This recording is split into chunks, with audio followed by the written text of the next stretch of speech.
विलाप गीत। इसमें हम देखेंगे विलाप करने वाला नबी, परमेश्वर के लोगों की दयनीय दशा, परमेश्वर की तरफ लौट आने की बुलाहट। विलाप गीत वह पुस्तक है जिसमें यिर्मयाह का विलाप है। इब्रानी वर्णमाला में 22 अक्षर है और इस पुस्तक में पहले 4 अध्याय काव्य के रूप में लिखे गए हैं, जिसमें हर एक छंद इब्रानी वर्णमाला के भिन्न अक्षर से शुरू होता है। भजन 119 और नीति वचन 31, 10 से 31 इस लेखन शैली के अन्य उदाहरण हैं। ये पुस्तक यरूशलेम की शव यात्रा का गीत है। यिर्मयाह फूट फूट कर रो रहा था। वो विलाप कर रहा था कि यरूशलेम नगरी, जो एक समय लोगों से आबाद थी, एक एक अब एक विधवा की तरह वीरान हो गई है और अपने दुख और शोक में अकेली पड़ गई है। आखिर तक यिर्मयाह ने अपनी पहचान अपने लोगों के साथ ही बनाए रखी और इस पुस्तक में हमारे देखने के लिए यही सबसे जरूरी बात है। परमेश्वर के लोगों की दुर्दशा। अध्याय 1 वचन 9। यरूशलेम के लोगों ने अपने आप को अनैतिकता से भ्रष्ट कर लिया था और जैसा कि आज भी परमेश्वर के बहुत से लोग कर रहे हैं, वे भी उस सजा के विषय में कुछ नहीं सोच रहे थे जो उन्हें मिलने वाली थी। वे पाप करते हैं और ये नहीं समझते कि एक दिन अपने हर एक पाप के लिए उन्हें परमेश्वर को जवाब देना है। अध्याय 1:14। यह यिर्मयाह एक बड़े सजीव चित्रण द्वारा ये दर्शाता है कि परमेश्वर ने इज़राइल का न्याय करते हुए उसे कैसी सजा दी। परमेश्वर ने उनके पापों को लिया, उन्हें बुनकर उससे एक रस्सी बनाई और उस रस्सी को गुलामी के जुए के साथ बांध दिया। उसने उनकी ताकत निचोड़ ली और उनको शत्रुओं के हाथ में सौंप दिया। Living Bible. जिस रस्सी से वे उन्हें बंधक बनाकर ले जाने वालों के साथ बंधे थे, वो उनके अपने पापों से ही बनी हुई थी। अध्याय 2:7। परमेश्वर ने अपनी वेदी को तुच्छ जाना है।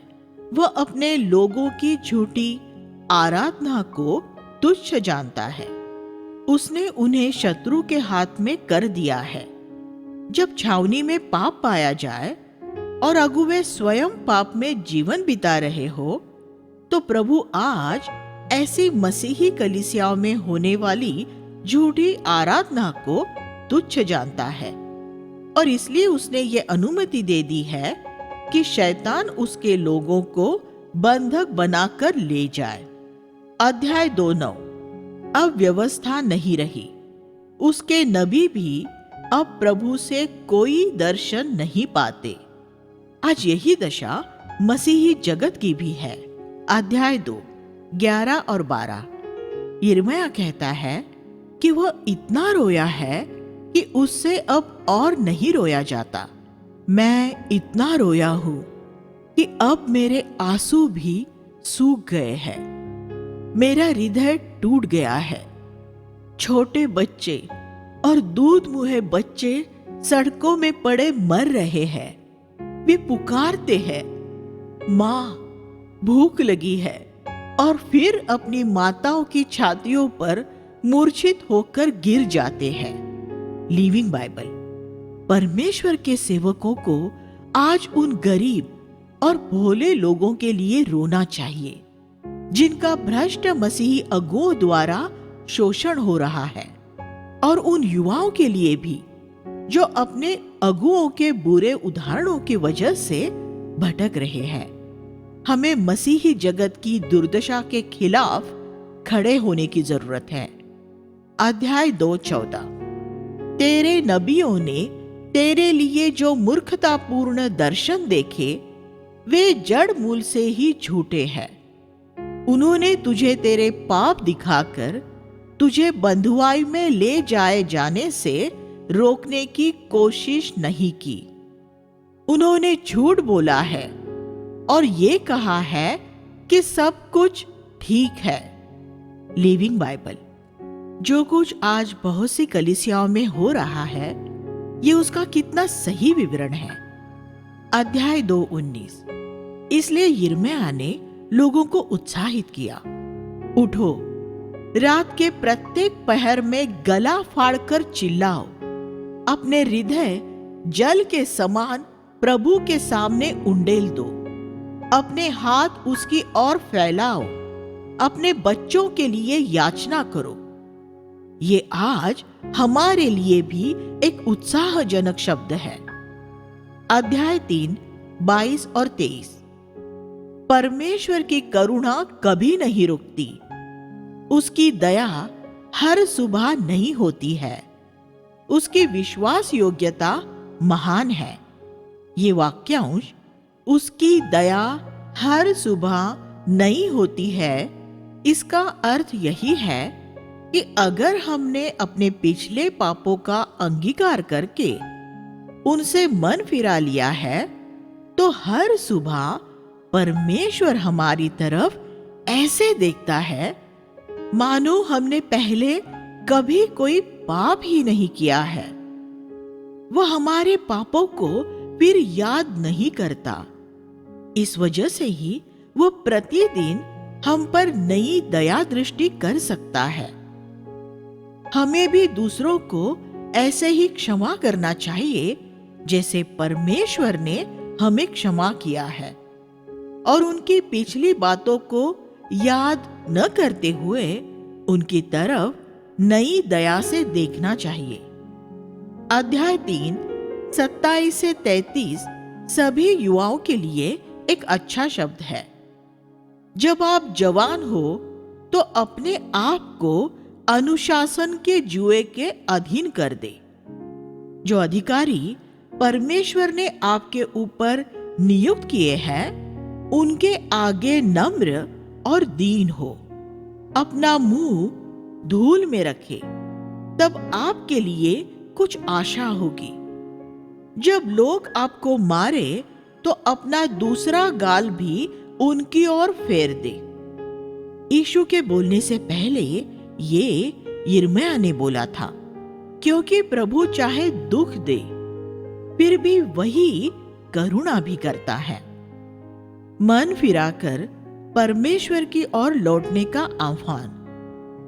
अध्याय 3:40 में हम सब के लिए एक और अच्छा शब्द है। आओ, हम अपने चाल चलन को जांच कर परखे और परमेश्वर की ओर फिरे। यिर्मयाह ये बयान करता है कि परमेश्वर ने कैसे उसके शत्रुओं से उसे बचा कर रखा। जो अकारण मेरे शत्रु थे, उन्होंने मेरा पीछा किया, लेकिन जब मैंने तेरे नाम को पुकारा, तब हे प्रभु, तूने मेरी पुकार सुनी। तूने मुझसे कहा, मत डर, तू ही मेरा मुकद्दमा लड़, तू ही मेरा न्याय चुका और मुझे निर्दोष ठहरा। अध्याय 3:52 से 59। ये शब्द हमें भी उत्साहित और आश्वस्त करते हैं कि हमारे शत्रुओं से बचाने के लिए स्वयं परमेश्वर हमारा बचाव और हमारा न्याय करेगा। अध्याय 4:2।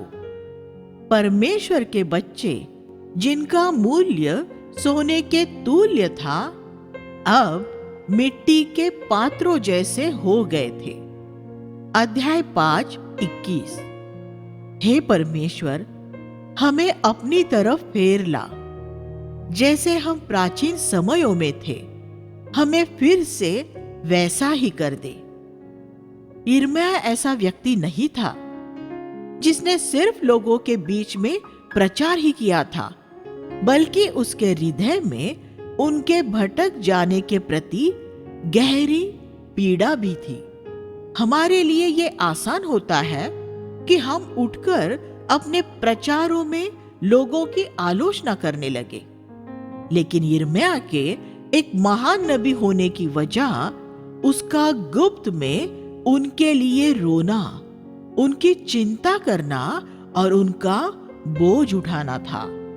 वह रात को जागकर परमेश्वर से उनके लिए प्रार्थना करता था। मैं आप सबसे ये कहना चाहता हूं, अगर आप प्रभु की सेवा करना चाहते हैं तो आपका परमेश्वर के सम्मुख ऐसा गुप्त जीवन होना चाहिए। ये आपके लिए एक दुख की बात होनी चाहिए कि भारत में प्रभु यीशु मसीह का नाम बदनाम हो रहा है। अगर आपकी इस दुख भरी चिंता के कारण आप रात को उठकर प्रभु के सामने गिड़गिड़ा कर रोएंगे और उसके बाद जब आप पुलपिट में खड़े होकर उसके वचन का प्रचार करेंगे तो आप पाएंगे कि वह आपके साथ खड़ा रहता है। आइए हम प्रार्थना करें। हे स्वर्गीय पिता, यिर्मयाह की तरह जो भटक रहे हैं, उनके लिए गहरी पीड़ा अनुभव करते हुए उनके लिए रोना, उनकी चिंता करना और उनका बोझ उठाने के लिए हमारी मदद कीजिए। यीशु के नाम में मांगते हैं, आमीन।